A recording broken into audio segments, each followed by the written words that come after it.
Norman, bonjour. Bonjour. On dit Norman ou Norman Tavo? On dit Norman. Vous êtes humoriste, comédien, mais vous êtes surtout youtubeur. Je vais donner les chiffres pour les plus de 25 ans qui ne vous connaissent pas. Votre chaîne YouTube, Norman fait des vidéos, dépasse les 6,5 millions d'abonnés. Votre page Facebook, 4,2 millions de fans. Votre compte Twitter est suivi par 3,8 millions abonnés. Et vos vidéos ont déjà été visionnées plus de 800 millions de fois. Vous avez commencé en postant des petits films comme ça depuis votre chambre. Et puis maintenant, vous êtes une star qui provoque une émeute quand elle fait une signature. Je vous ai vu dans des Fnac. Et vous ne restez pas cantonné à Internet, puisque vous êtes monté sur scène. Ça s'appelle Norman sur scène. Pour quelle raison? Bah moi, c'est évidemment un rêve de gosse de faire de la scène. Ah bon? Ouais, depuis toujours. Je pensais pas qu'on pouvait devenir humoriste comme ça. Je pensais qu'il fallait être connu déjà de base pour devenir humoriste. C'est un peu bizarre. C'est drôle, moi je pensais qu'il fallait être humoriste pour être connu. Bah ouais, moi c'était vraiment l'inverse. Je me disais attends, Gad Elmaleh, etc. Ils étaient connus. Après ils ont fait de l'humour. Pas du tout. C'est vraiment le chemin inverse.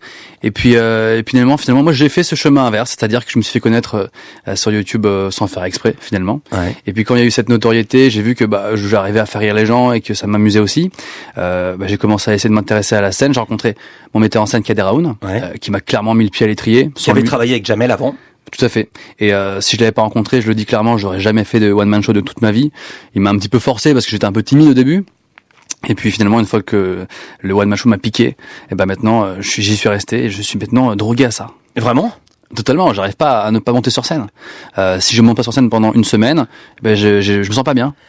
Sans dépenser un seul centime en publicité, vous avez eu 50 000 réservations juste en faisant une petite annonce à la fin de vos vidéos. Désormais, plus de 200 000 personnes ont vu le spectacle, et à Paris et en province, que vous avez tourné dans toute la France. Et là, il y a une prolongation. Vous êtes sur la scène du Palace jusqu'à fin janvier. Tout à fait. Et après, quand ça va s'arrêter, vous êtes malheureux? Vous allez être en manque?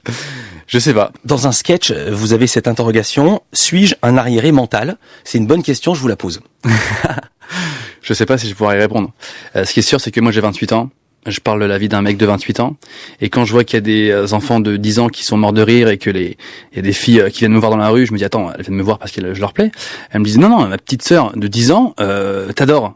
Ah oui. Et elles-mêmes sont déjà petites.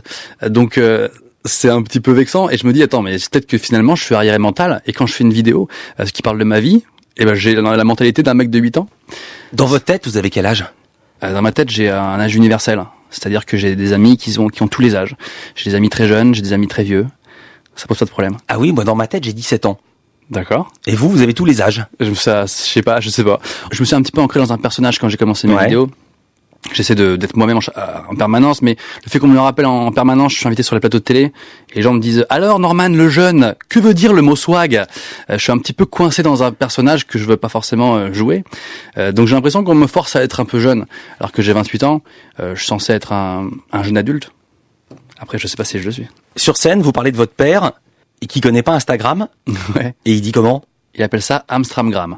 Mais pour de vrai, il l'a vraiment dit. Il l'a vraiment dit une fois et je lui ai dit attends, qu'est-ce que tu viens de dire là? Ne bouge pas, je prends mon carnet de notes et c'est une prochaine vanne, c'est tout. Il n'y a pas besoin de fioritures, tel quel, c'est parfait. Et mon père est un humoriste sans s'en rendre compte, c'est un auteur sans s'en rendre compte dans la vie. Et alors, il vous dit qu'il fait des textos de vieux. Et c'est quoi un texto de vieux? C'est un texto vide.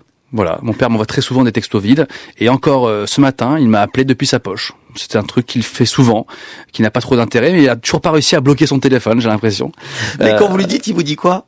Il dit qu'il a pas fait exprès, mais il le refait le lendemain. Il y a un paradoxe, c'est que alors qu'Internet semble être le lieu de toutes les libertés, vous dites au contraire que vous êtes beaucoup plus libre sur scène. Ouais.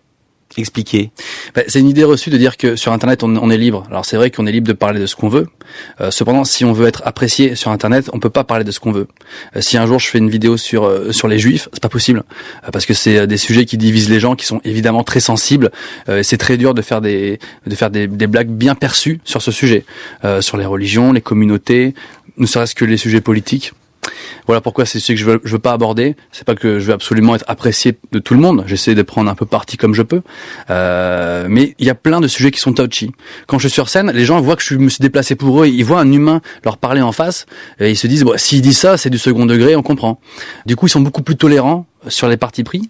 Et donc, j'ai l'impression d'avoir un champ de possibilités beaucoup plus large sur scène. Et tout ce dont je parle sur scène, c'est des choses que je peux pas aborder dans mes vidéos. C'est un peu une sorte de complément à mes vidéos. Norman, avec nous sur France Info, on se retrouve tout à l'heure.